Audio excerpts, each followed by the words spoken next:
નમસ્કાર, આપ જોઈ રહ્યા છો નેશન પ્લસ ન્યૂઝ. હું છું આપની સાથે હેતલ ભગત. વડોદરા શહેરને નેશનલ હાઈવે સાથે જોડતા પોર અને જાંબા પાસેના બ્રિજ પહોળા કરવા શહેરના સાંસદ ડોક્ટર હેમાંગ જોશીએ કેન્દ્રીય માર્ગ અને વાહન વ્યવહાર મંત્રી નીતિન ગડકરીને મળી રજૂઆત કરી હતી.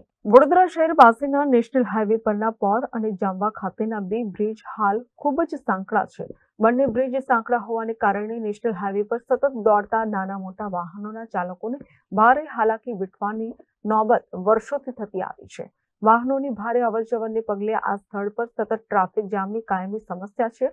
આ ઉપરાંત પૂરપાટ દોડતા વાહનોના ચાલકો બંને બ્રિજ સાંકડા હોવાને કારણે ગફલતમાં આવી જતા અવારનવાર અકસ્માતોના બનાવો બને છે, જેને પગલે આ બંને બ્રિજ સત્વરે પહોળા કરવાની તાતી જરૂરિયાત ઊભી થઈ છે. શહેરના સાંસદ ડોક્ટર હેમાંગ જોશીએ આજે કેન્દ્રીય માર્ગ અને વાહન વ્યવહાર મંત્રી નીતિન ગડકરીને મળીને સમસ્યા સત્વરે નિવારવા ગંભીરતાપૂર્વક રજૂઆત કરી હતી.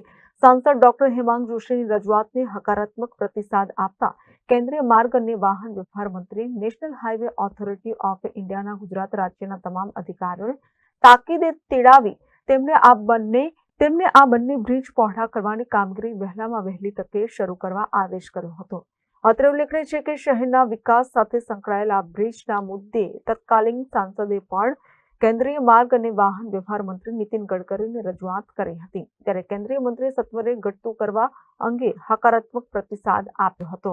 છેલ્લા ઘણા સમયથી વડોદરા નેશનલ હાઈવેનો જે વિસ્તાર છે એમાં પોર, જાંબા અને આગળ ઓરસંગ અને એવા ઘણા 3-4 બ્રિજો છે કે જે એટલા મોટા નેશનલ હાઈવેની અંદર પોતે સાંકડા બ્રિજો હોવાથી આ બ્રિજમાં ખૂબ જ ટ્રાફિક જામની સમસ્યા થતી હોય છે. સાથે સાથે ઘણા અકસ્માતો પણ આ બ્રિજના સાંકડા હોવાને કારણે થયેલા છે. જ્યારે વરસાદ હોય અને જ્યારે રોડની હાલત થોડી બગડે ત્યારે ટ્રાફિક જામમાં ખૂબ જ લાંબા સમય સુધી લોકો ફસાતા હોય છે.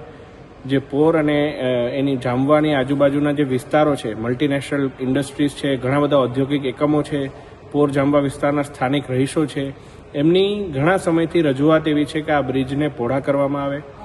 ભૂતકાળમાં પણ અમારા તત્કાલીન સાંસદશ્રીએ પણ ખૂબ સારા પ્રયત્નો કર્યા છે અને એ સમયે નીતિન ગડકરી દ્વારા આ બાબતને સંજ્ઞાનમાં લેવામાં પણ આવ્યું હતું.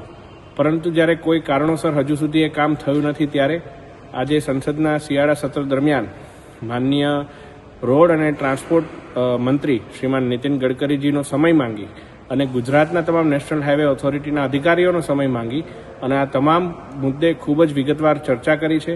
અને માનનીય રોડ મંત્રી શ્રીમાન નીતિન ગડકરીજીએ પણ આ બાબતે ખૂબ જ કડકાઈથી અધિકારીઓને સૂચના આપી છે અને આ બાબતનું કામ વહેલીમાં વહેલી તકે શરૂ થશે એવી મને ખાતરી પણ આપી છે. ત્યારે આ એક સારા આશ્વાસન બદલ હું માનનીય મંત્રી શ્રીમાન નીતિન ગડકરીજીનો, માનનીય વડાપ્રધાનશ્રીનો અને સર્વે મોદી 3.0ની સરકારનો અધિકારીશ્રીઓનો ખૂબ ખૂબ આભાર માનું છું. Bureau report, Nation Plus News, Vadodara. સમાચારોના સતત અપડેટ મેળવવા માટે અમારી નેશન પ્લસ ન્યૂઝની યુટ્યુબ ચેનલને સબસ્ક્રાઇબ કરો, બેલ આઇકન દબાવો અને જોડાયેલા રહો ફેસબુક, ઇન્સ્ટાગ્રામ અને ટ્વિટર પર.